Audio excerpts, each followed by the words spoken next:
In this lesson, we're going to take a look at graphing polynomials. We're going to put together several ideas that we've looked at, and we're going to talk about what the multiplicities are for each zero. So for our problem here, we have a polynomial. It's been factored out. The function -3 times x minus 2 cubed times x plus 1 squared times x minus 5. One of the things we'll notice is we have a leading coefficient. The leading coefficient here is -3. There's no x in that, so that's actually not going to produce any extra zeros for us. We do have three cases that we can talk about looking at the zeros of the polynomial. We have an x minus 2 factor, so if we think about this and we ask what does the value of x need to be that we would plug in to make this factor equal to 0, we would have the answer of x equals 2. Another way of thinking about that would be if we set x minus 2 equal to 0 and solved, we would also get x equal to 2. And one of the things that we'll notice is that whenever we have x minus 2 inside our parentheses, it becomes x equals 2 whenever we're talking about the zero of a polynomial. So for this problem we would have x plus 1. So whenever we talk about the zero of the polynomial, we would have x equals -1. And we have x minus 5 in our third factor. And so we're going to talk about having an x value equal to 5. So these are the zeros of our polynomial. If we think about this, that gives us coordinate points of x equals 2, y equals 0. So another thing that we can think about with our zeros is that they are actually going to be our x-intercepts on our graph. Okay. We'll talk about this leading coefficient in a little bit and how that affects our graph. So for our zeros and our x-intercepts, we said that we had an x-intercept of 2, an x-intercept of -1, and an x-intercept of 5. And we want to think about plotting these points. So at x equals 2, it crosses the x-axis. At x equals -1, something happens with the x-axis, and at x equals 5, it hits the x-axis as well. Okay. We're going to take a look at our leading coefficient as well. The leading coefficient here is -3. And our leading coefficient is going to tell us what happens with the right-hand side. So when our leading coefficient is positive, the right-hand side of this graph is going to increase forever. So it's going to go toward positive infinity, or we're going to say it's going to go up. If the leading coefficient is negative, then we're going to say that the right-hand side goes down.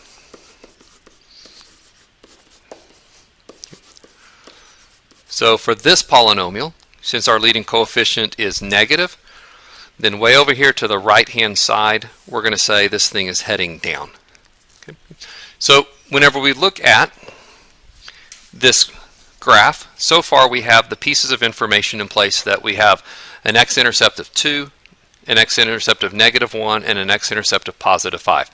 Those come from our factors. We also have the fact that the right-hand side goes down. That comes from our leading coefficient. And now we need to talk about the rest of the graph and the behavior that it exhibits. So our zeros that we listed out before were at 2, at -1, and at 5. Now if you notice on each of these factors, the factors are x minus 2, but that factor is actually occurring 3 times. So it would be x minus 2 times x minus 2 times x minus 2. X plus 1's factor is occurring twice, so it'll be x plus 1 times x plus 1. And then x minus 5's factor is only occurring 1 time. So the power that we have on these factors is called the multiplicity. So the multiplicity for each of the zeros on this problem happens to be different. So our multiplicity of the 0 at 2 is a multiplicity of 3, meaning that that factor would occur 3 times. At -1, it has a multiplicity of 2. That factor is occurring twice. And at x equals 5, it has a multiplicity of 1. we need to take a look at some Shakespeare. Shakespeare's favorite quote, "To be." And what we're going to be talking about here is the multiplicity. And so what we're going to say is if the multiplicity is odd, it's going to go through the x-axis. If the multiplicity is even, it will bounce at the x-axis. So if we take a look at each of our multiplicities here, we're talking about the multiplicity being even or odd, not the zero being even or odd. So for the multiplicity that we have listed first here, we have a multiplicity of 3. Since 3 is an odd number,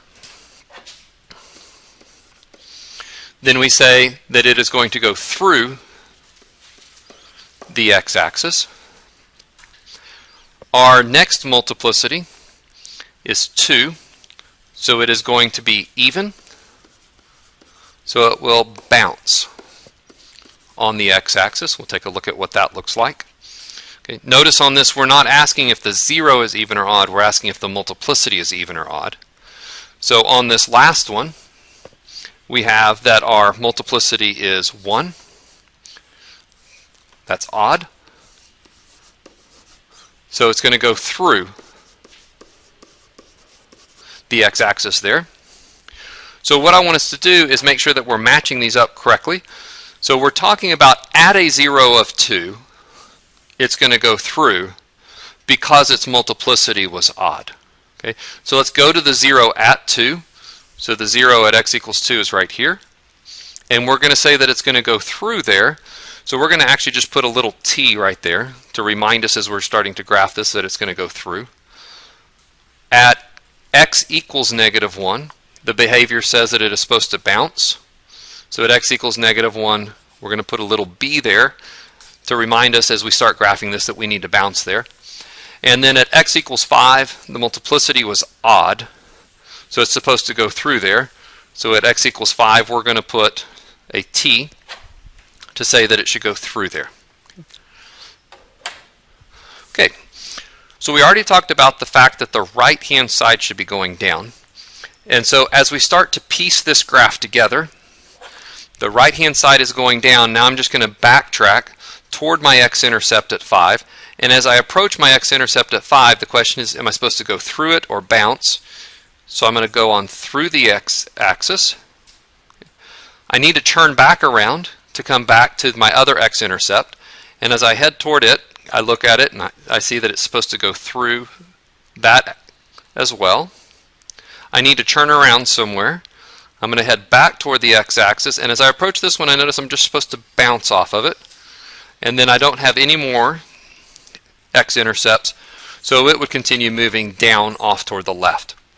So that's the difference in the behavior between a 0, an x-intercept, having an odd multiplicity where it'll go through, and an even multiplicity where it'll actually bounce off of it. Okay. So what we did was we looked at our zeros caused by our factors. We looked at the multiplicities of each of those and the behaviors of each of those. And then what we said was the leading coefficient is going to determine what happens on our right-hand side. So let's take a look at this problem. As we start to look at it, we notice that we have 3 different x-intercepts, 3 different zeros. We have a 0 at x equals 1, we have a 0 at x equals -1, and we have a 0 at x equals 2. So let's go ahead and list those down. 0 of 1, 0 of -1, and a 0 of 2. We talk about the multiplicity.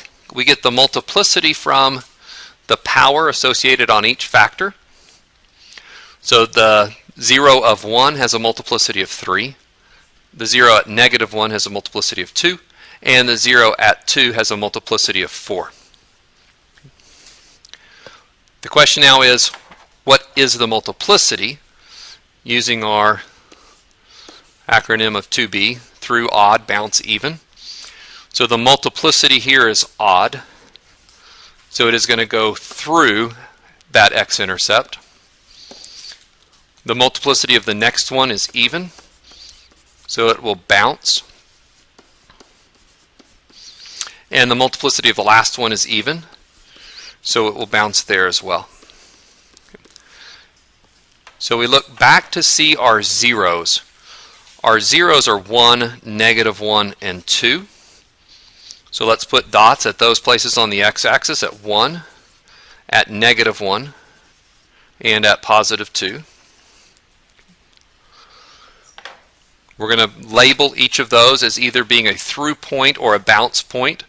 The 0 at 1 said that it's supposed to go through.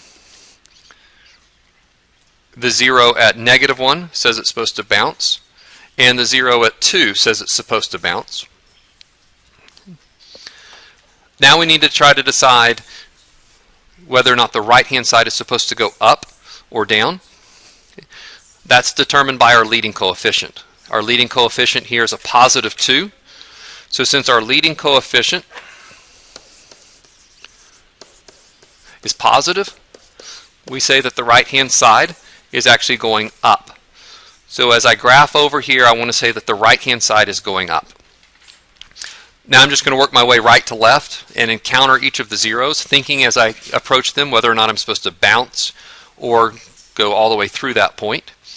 So I'm going to come down to the x-axis at 2. It says a b there, so I'm supposed to bounce. I need to turn back around. At 1, I need to go through. I need to turn back around. At -1, it says I'm supposed to bounce, and I don't have any more. So it's going to continue on down toward the left. It's not going to turn back toward the x-axis again. All right, one of the questions that's commonly asked is, how high up am I supposed to make this peak? Or how far down is this supposed to go before I get to turn around again? Okay. The real answer to that is actually a calculus answer, so we're not going to actually fully answer that here. For our purposes, we just want to show the overall shape of the graph. Okay. You could, if you wanted to, start plugging in x values into your function and say, well, at 1.5, let's just plug in 1.5 and see what the function output would be. Or at x equals 0, maybe we want to plug in and see exactly where this is supposed to be hitting the y-axis. My y values are not to scale at all. If you plug 0 in, it's not hitting actually where I actually have it listed here. Okay. It'd actually be quite a ways down from there. But all we're interested in is the overall shape of the graph as far as the turning, whether or not it's bouncing or whether or not it's going through the axis on each of those. All right, so in summary, here are our key ideas. We want to let the factors produce zeros, which can be viewed as x-intercepts. The sign of the 0 will be opposite of what was inside the parentheses. The multiplicity of each factor will determine if the graph goes through the axis or bounces at that x-intercept using the phrase to be. So if it's odd, it'll go through. If it's an even, it'll bounce. And we're talking about the multiplicity being odd or even. And then the leading coefficient determines what happens on the right-hand side of the graph. If the leading coefficient is positive, it'll go up. And if it's negative, it will go down.